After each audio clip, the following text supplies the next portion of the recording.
Barcelona-Flamengo en un grupo donde Independiente del Valle perdió contra Junior de Barranquilla, entonces se entreveró un poco todo, ¿sí? Porque Independiente del Valle venía punteando.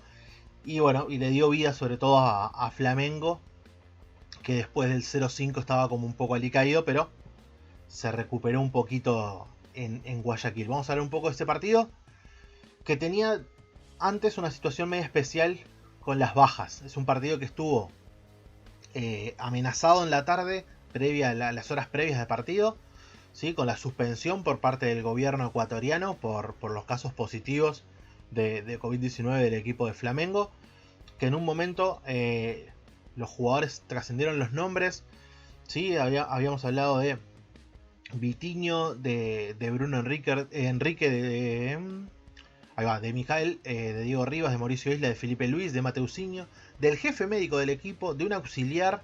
Era como bastante complicado todo. Pero bueno, la Conmebol impuso un poquito de poder y el partido se jugó igual. Post partido.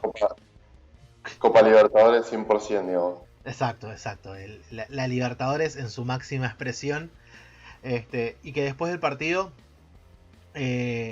Rodrigo Caio y René, que fueron de la partida, dieron positivo y estaban a la espera de la contraprueba de Tuller, que fue uno también de los que estuvo en cancha, que tampoco se sabía muy bien.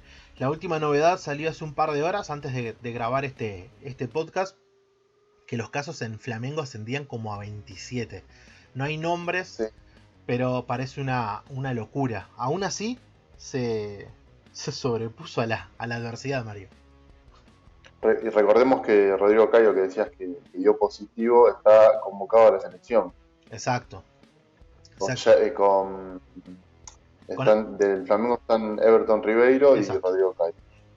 Exacto. Y bueno, en ese contexto es que Flamengo se tuvo que plantar en Guayaquil y ganar un partido que a mí, la verdad, no es que me haya llenado mucho el ojo. Pese a las bajas, no es que me llenó el ojo Flamengo. No sé qué te pareció a vos el rendimiento del equipo brasilero.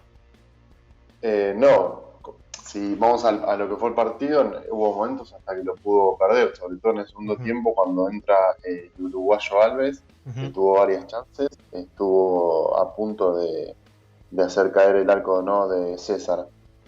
Bueno, eso hablándolo en general. Obviamente, si lo podemos analizar, que Torrent tuvo que armar el equipo casi llegando al vestuario, que tuvieron que viajar algunos juveniles, creo, para completar vestuario.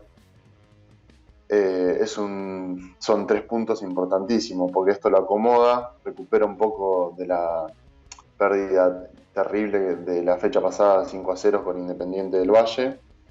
Y hablando de los cambios que tuvo que hacer, por ejemplo, jugó sin los dos laterales titulares, el caso de chileno de Islas.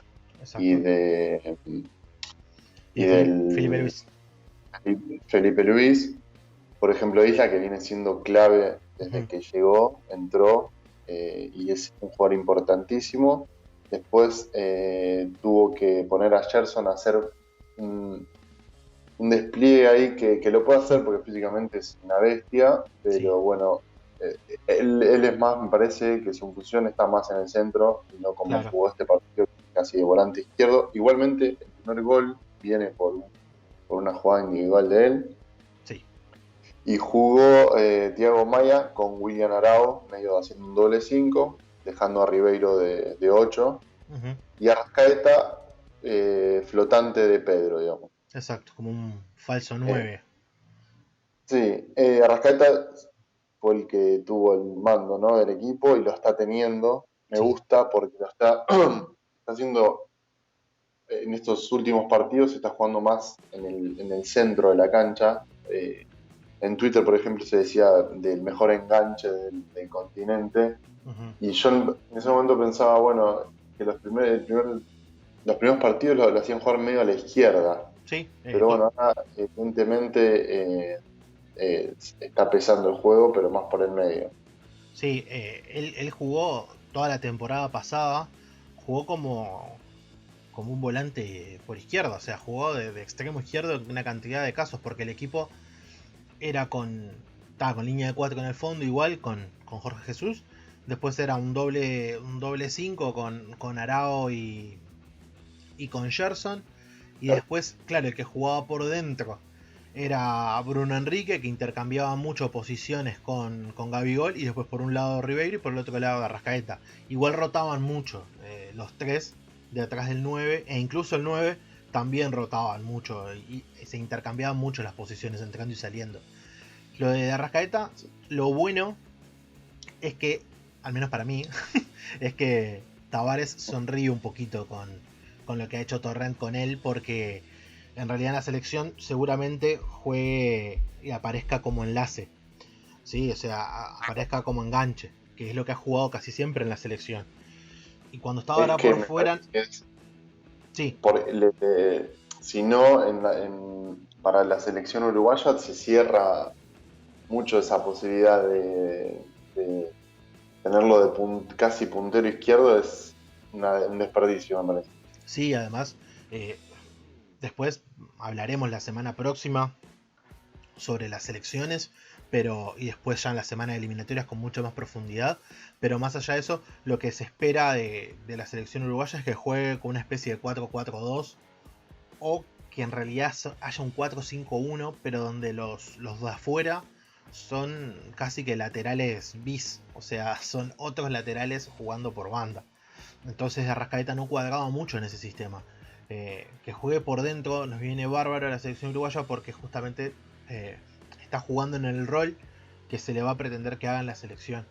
Aún así, es lo que hizo siempre en Cruzeiro antes, o sea, es el mejor jugador del Brasileirao y elegido como 3 o 4 años consecutivos el mejor extranjero justamente por ese mismo rol de jugar atrás de un 9.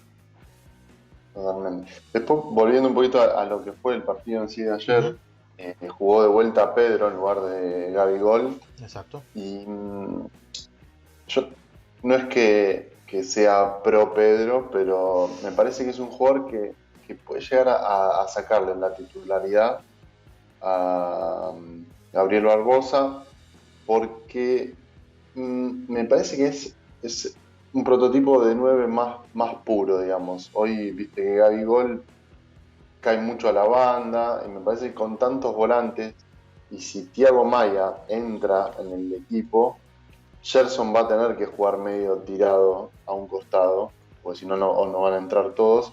Me Ujú, parece que ese medio campo de ayer, de los 5 casi volantes, si contamos a de Rascaeta como volante, claro. con Pedro es un ideal que ahí está encontrando Torrent.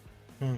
Sí, habrá que ver, por ejemplo, Pedro ya había rendido muy bien en Fluminense años anteriores, jugando muy bien, de hecho es transferido a Fiorentina este, por 11 millones, terminó haciendo una buena temporada, jugando bien, mostrando mucho nivel, sobre todo en la parte en los torneos más regionales dentro de Brasil, más que en el Brasileirao, pero aún así Fiorentina decide cederlo a Flamengo. Hay que ver en este año que tendrá entre... Muy querido, un tipo muy querido, Pedro en Sí, Fluminense, a sí, sí. partir Sí, además es un chico que nació en Río de Janeiro. Es como bastante complejo su movimiento hacia Flamengo. Pero debemos decir que es algo casi que habitual en Río que los jugadores se paseen por 3 o 4 equipos de la ciudad. El caso Mm. Romario es como el emblemático, ¿no? Le faltó Botafogo para hacer el pleno de 4 equipos, pero pasó por los 3. Pero más allá de eso, eh, tiene una calidad bárbara y sobre todo a mí me parece que durante los partidos es mucho más constante que Gabigol. Gabigol hay momentos que desconecta y se fue del partido y no lo ves más. Y me parece Mm. que Pedro es como más presente durante todo el momento, todos los momentos del partido. Y lo que decís, el esquema lo favorece bastante más a Pedro que a Gabigol, que precisa mucha más movilidad y gente, eh, no sé si por afuera, pero sí que le haga el juego más de entrar y salir de zonas ofensivas. Creo que acá puede hacer algo más de posición Torrent, que creo que es lo que busca, porque bueno, es parte de su escuela, ¿no? De Guardiola, Cruyff, etcétera. Busca más ese fútbol de posición con jugadores mucho más posicionales y no tan dinámicos. Entonces me parece que ahí Pedro sale un poco ganando y lo viene aprovechando bien. Totalmente. Así que bueno, Flamengo se acomodó entonces y va a ser bien interesante seguirlo viendo en la Copa, porque bueno, es obvio que es uno de los equipos siempre a seguir, es el último campeón y es uno de los favoritos, pese al 0-5 que le endosó Independiente del Valle en la fecha anterior.